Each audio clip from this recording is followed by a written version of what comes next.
meneror penggarong uang negara.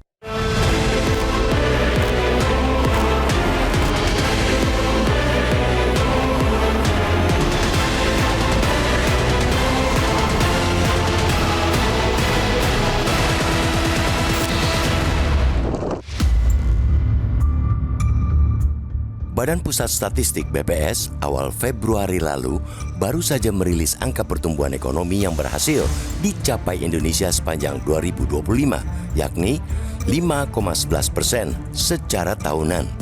Capaian itu bahkan lebih tinggi dari 2024 sebesar 5,03%, bahkan tertinggi sejak 2022.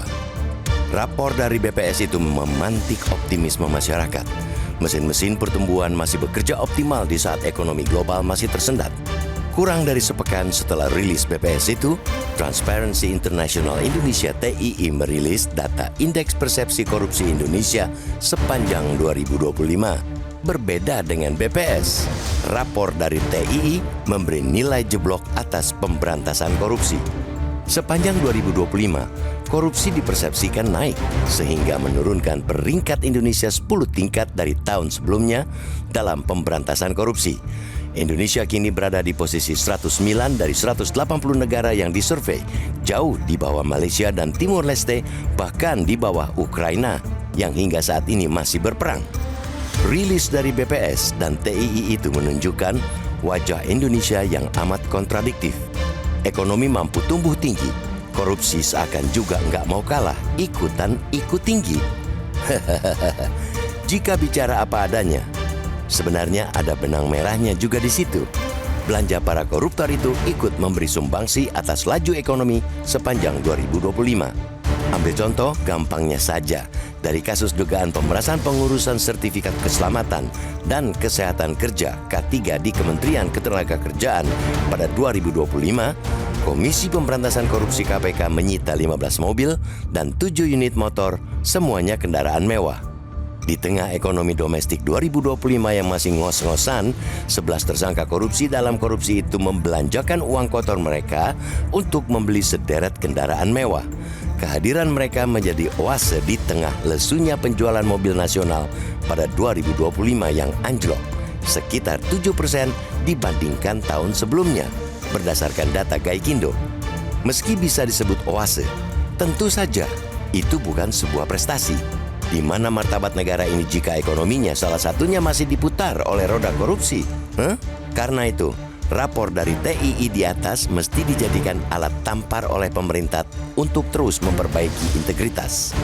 Rapor itu harus dijadikan jamu, yang meskipun getir, ia akan membawa kesehatan bagi tubuh pemerintah. Kita perlu mengapresiasi gebrakan yang beberapa pekan terakhir dilakukan Menteri Keuangan Purbaya Yudi Sadewa. Sejak menjadi bendahara negara mulai September 2025, ia langsung bersih-bersih di lingkungan kerjanya, utamanya di Direktorat Pajak dan Bea Cukai. Purbaya tak mampu kantornya yang menjadi tempat masuknya pemasukan negara diisi oleh pegawai kotor. Aksi bersih-bersih oleh Purbaya itu juga dibarengi dengan penangkapan di sana-sini oleh KPK. Pejabat-pejabat Bea Cukai dan Pajak pun tak luput dari operasi tangkap tangan KPK. Aksi Purbaya itu mestinya bisa diduplikasi oleh menteri dan kepala lembaga lainnya, seperti di Kemenq. Semua elemen mesti segera menjalankan instruksi Presiden Prabowo Subianto untuk secepat mungkin membersihkan para penggerogot, atau yang dalam istilah Presiden, penggarong uang negara. Hal itu bisa menjadi terapi kejut bagi organisasi kementerian, lembaga yang dalam kurun waktu yang panjang sudah nyaman dengan korupsi. Korupsi dalam pengurusan sertifikat K3 di Kemenaker di atas bisa menjadi contoh sudah betapa nyamannya korupsi bersarang di kementerian tersebut. Bukan hanya pengadaan barang, jasa saja yang bisa dikorupsi. Penerbitan sertifikat pun masih dikorupsi. Begitulah rupa wajah korupsi di negeri ini. Lagu lawas Iwan Fals berjudul Tikus-Tikus Kantor menjadi pas betul jika disandingi dengan situasi saat ini. Di lagu itu, ada kutipan lirik yang menggambarkan para tikus itu paham betul kapan mesti beraksi, yaitu saat sang kucing lebih sering molor.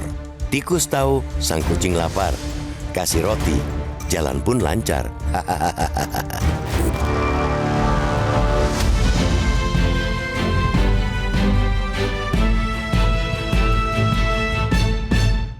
Jelajahi cara baru mendapatkan informasi. Download Metro TV Extend sekarang.